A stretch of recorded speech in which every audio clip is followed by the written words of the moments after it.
Welcome to my YouTube channel.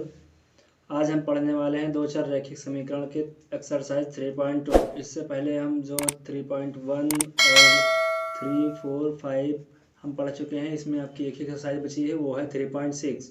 तो चलिए बिना देरी के स्टार्ट करते हैं। उससे पहले आप लोग काम कीजिए कि वीडियो को लाइक कर दीजिए और चैनल पर नए हो सब्सक्राइब कर दीजिए और बेल आइकन जरूर प्रेस करें। चलते हैं आपके क्वेश्चन की तरफ। तो आपका पहला क्वेश्चन रहा ये कि कक्षा 10 के 10 विद्यार्थियों ने एक गणित की पहली प्रतियोगिता में भाग लिया।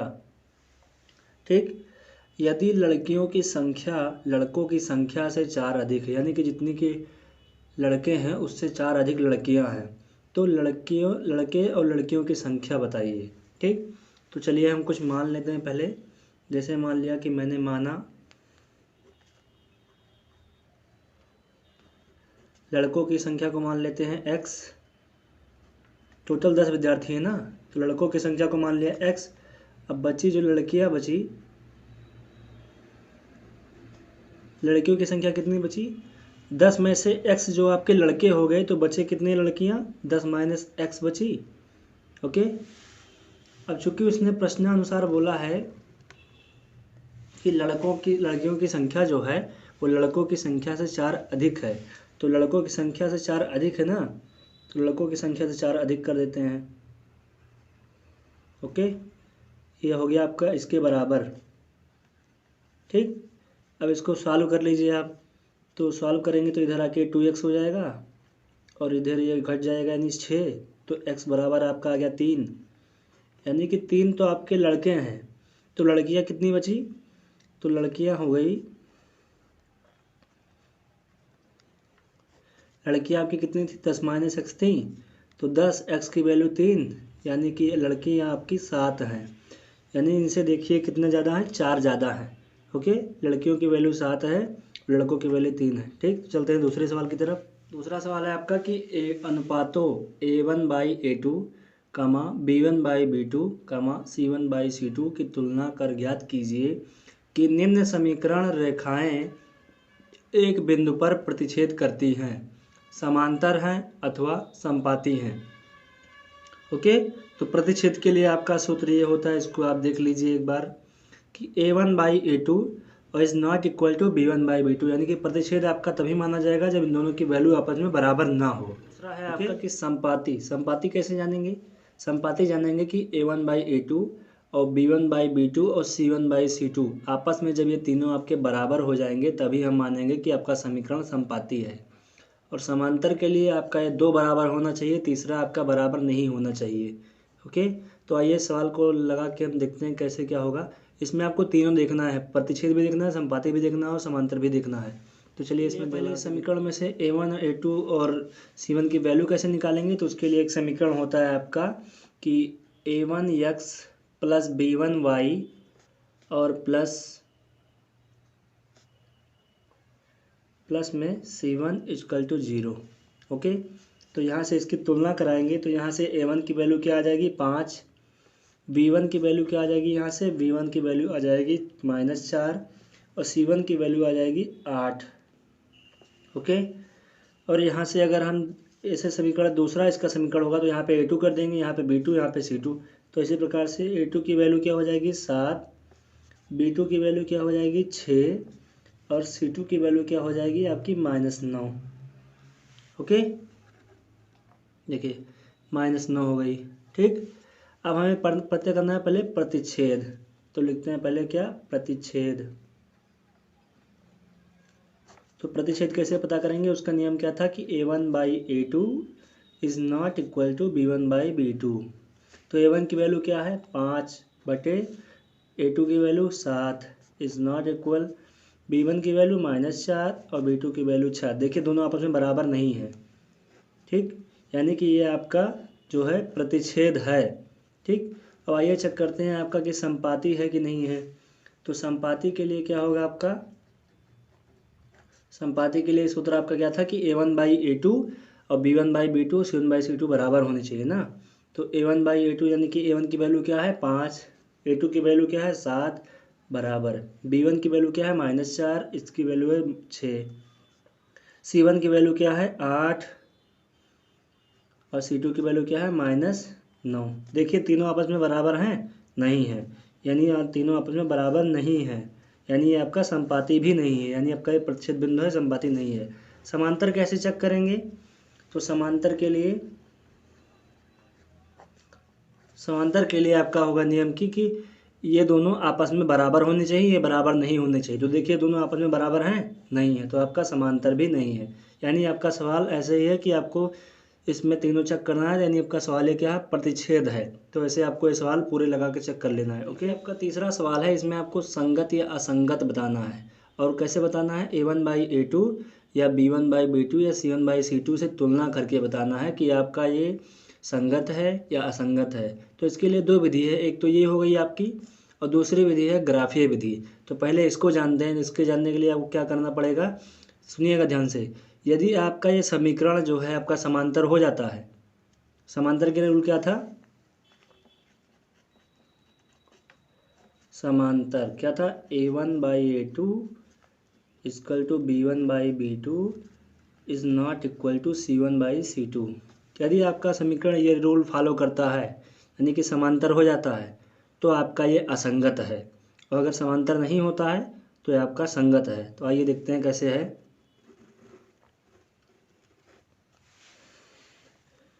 जैसे आपका सवाल था, इसमें से A1 की वैल्यू क्या आएगी? A1 की वैल्यू आएगी 3, B1 की 2, C1 की 5, A2 की 2, B2 की -3 और C2 की क्या आएगी? 7। ओके, तो इसमें हम समांतर चेक करते हैं। तो समांतर के लिए क्या हो जाएगा, इन दोनों की वैल्यू बराबर है आपस में। देखिए दोनों वैल्यू बराबर है आपस में, नहीं बराबर है ना, यानी आपका ये समांतर नहीं है। तो समांतर नहीं है तो आपका ये क्या हो, जब आपका ये वैल्यू समांतर होगी आपका समीकरण, तो ये आपका असंगत होगा। अगर ये समांतर नहीं होगी तो आपका संगत होगा, यानी जस्ट अपोजिट, उल्टा है। ओके, चलते हैं आपके चौथे सवाल की तरफ, जो आपका ग्राफ विधि है वो कैसे समझेंगे। चौथा सवाल, इसमें असंगत असंगत बताना है आपको ग्राफ विधि से। तो ग्राफ विधि के लिए आपके दो समीकरण दिए हुए हैं। इसमें सबसे पहले वही आपको करना पड़ेगा कि इसके लिए आपको एक डिब्बा बनाना पड़ेगा। ओके, और इसके लिए भी एक डिब्बा बनाना पड़ेगा। अब यहाँ पर इस समीकरण में एक बार x बराबर 0 रखिए तो y की वैल्यू क्या आ जाएगी? यहाँ पे 0 रख दिया तो हमने y बराबर क्या आ गया? 5। अब यहाँ पर 0 रख देंगे तो x बराबर क्या आ जाएगा? 5। ओके, अब यहाँ 2x है, अगर यहाँ के हम 0 रख दें तो y बराबर क्या आ जाएगी वैल्यू हमारी? 5। और यहाँ पर अगर हम 0 रख दें तो y x बराबर क्या आ जाएगी? 5। ओके, तो अब चलते हैं, इसका बना लेते हैं निर्देशांक। तो उसके लिए आपको कोऑर्डिनेट बनाना पड़ेगा ऐसे, ठीक। तो ये आपका है 0,5, यानी कि यहाँ कहीं आएगा, मान लीजिए 0,5 वाई अक्ष पे। ओके, और ये है आपका 5,0, तो मान लीजिए यहाँ कहीं आएगा एक्स अक्ष पे। यहाँ से 0 से स्टार्टिंग होता है, और ये आपका सेम ही है तो यहीं से स्टार्ट होगा, और ये भी आपका सेम ही तो यहीं पर स्टार्ट होगा। यानी कि देखिए दोनों रेखाएं एक ही बिंदु पर आ रही हैं, आ रही नहीं आ रही हैं। लेकिन देखिए अगर इसमें संगत और संगत का रूल ये है कि दोनों, जैसे दोनों समीकरण थे, अब दोनों में से एक बिंदु अगर आपका कॉमन होता तो ये आपका संगत होता। अगर दोनों में से एक बिंदु कॉमन, ऐसे समीकरण मिले जिसमें जो है आपका दोनों समीकरण में जो है आपका बिंदु जो आए वो एक ही आए, तो समझ लीजिए, यानी कि कॉमन बिंदु आ जाए तो जान लीजिए आपका संगत है। अगर कॉमन बिंदु नहीं आता है तो जान लीजिए आपका असंगत है। आपका ये रहा कि समीकरण दिया हुआ है x - y + 1 बराबर 0 और 3x - 2y + 2y - 12 = 0 का ग्राफ खींचिए और x अक्ष पर इन रेखाओं से बने त्रिभुज के शीर्षों का निर्देशांक ज्ञात कीजिए। इसमें भी आपको वही करना है कि दोनों के लिए अलग अलग डिब्बा बना लेना है। तो यहाँ पे पहले डिब्बा बना लीजिए एक, ठीक।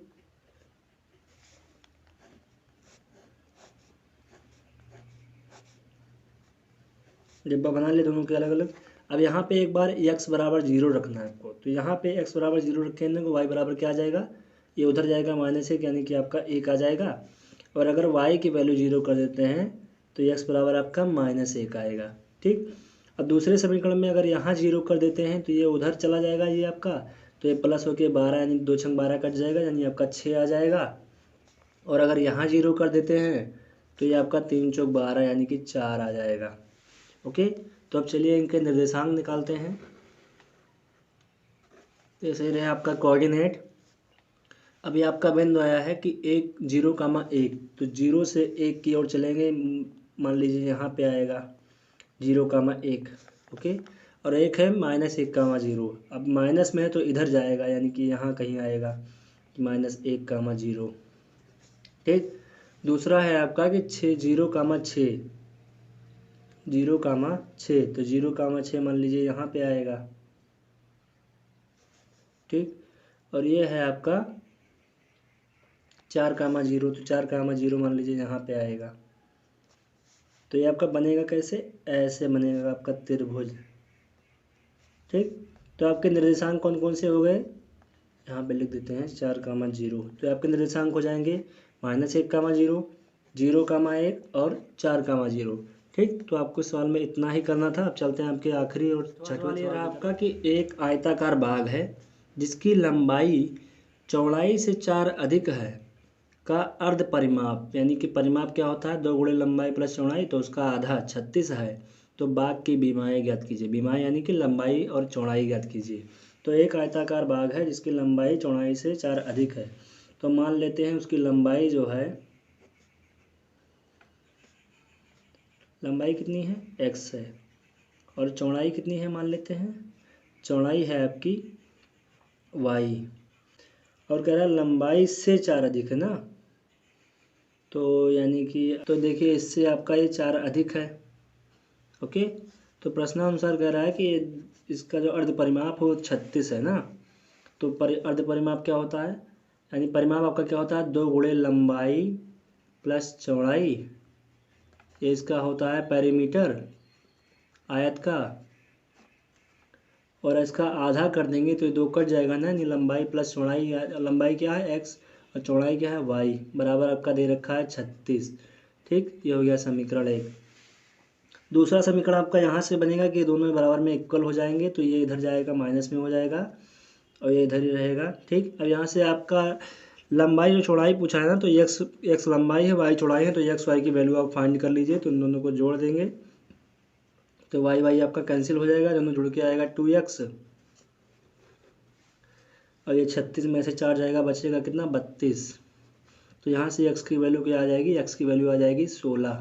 ठीक, तो x की वैल्यू 16 आ गई। तो यहाँ पे अगर रख देते हैं, कहाँ पे, यहाँ पे अगर रख देते हैं 16, तो 16 माइनस y -4, अब ये उधर चला जाएगा तो y बराबर आ गया आपका 20, यानी कि लंबाई आपकी हो गई 16 और चौड़ाई हो गई आपकी 20। ठीक, तो आपकी एक एक्सरसाइज बची हो 3.6, उसे मैं कल पढ़ा दूंगा।